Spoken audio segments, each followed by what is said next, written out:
ہمارے اگلے امیدوار ہیں بسمہ طاہر پبلک اسکول گجرانوالہ سے، کلاس 7 سے بسمہ طاہر پبلک اسکول گجرانوالہ سے۔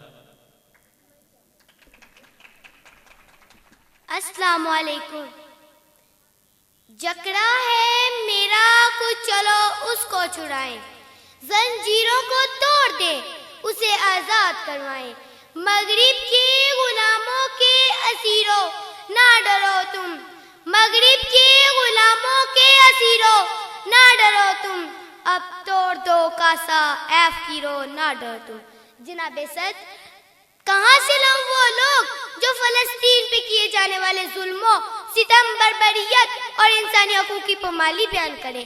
اکابی روح جب بیدار ہوتی ہے جوانوں میں، اکابی روح جب بیدار ہوتی ہے جوانوں میں، نظر آتی ہے انہیں اپنی منزل آسمانوں میں۔ دل کون کے آنسو رو رہا ہے یہ دیکھ کر کے ماؤں کے ہاتھوں میں بچوں کے ٹکڑے ہیں، بچوں کے سامنے ماؤں کو دفنایا جا رہا ہے، اور کتنے ہی بچوں کے سر سے باپ کا سایہ اٹھ گیا ہے۔ وہ آشیانے جو بڑے ارمانوں سے بنائے تھے آج آنکھوں کے سامنے بکھڑے پڑے ہیں۔ تلواریں بیچ کر مسلح خرید لیے تم نے، تلواریں بیچ کر مسلح خرید لیے تم نے، بیٹیاں لٹتی رہی اور تم دعا کرتے رہے۔ جناب صدر، ان فلسطینی نوجوانوں کا صبر تو دیکھیے کہ دل خراش ماحول میں بھی صبر کا شکرانہ ادا کر رہے ہیں۔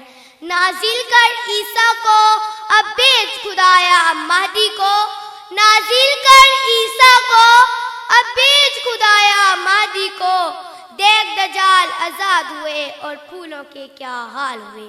صدر علی وقار، فلسطین حضرت عیسیٰ کی پیدائش کی جگہ، فلسطین حضرت موسیٰ کی ٹوٹ جانے کی جگہ، انبیاء کی سرزمین ہے فلسطین، جہاں حضرت سلیمان نے پوری دنیا پر حکومت کی، جہاں پر مسلمانوں کا قبلہ اول مسجد اقصی موجود ہے، اسے ظالم نشانہ بنائے بیٹھے ہیں۔ کس ظلم کو بیان کروں، کس ظلم کو بیان کروں جو فلسطینی بچوں پر ڈھائے جا رہے ہیں۔ مسلمان اور یہودیت کے نام پر ہم سبھی ایک بے بسی کی تصویر بنے بیٹھے ہیں، اور کسی صلاح الدین ایوبی، خالد بن ولید اور محمود غزنوی کے منتظر ہیں۔ ارباب دانش، اب امت مسلمہ کو سمجھنا ہوگا، تمام اختلافات کو پسے پشت ڈالنا ہوگا، پھر ہی مسلم امہ کا مسئلہ حل کر سکے گی۔ جلتا ہے مگر شام و فلسطین پہ میرا دل، جلتا ہے مگر شام و فلسطین پہ میرا دل، تدبیر سے کھلتا نہیں یہ عقدۂ دشوار۔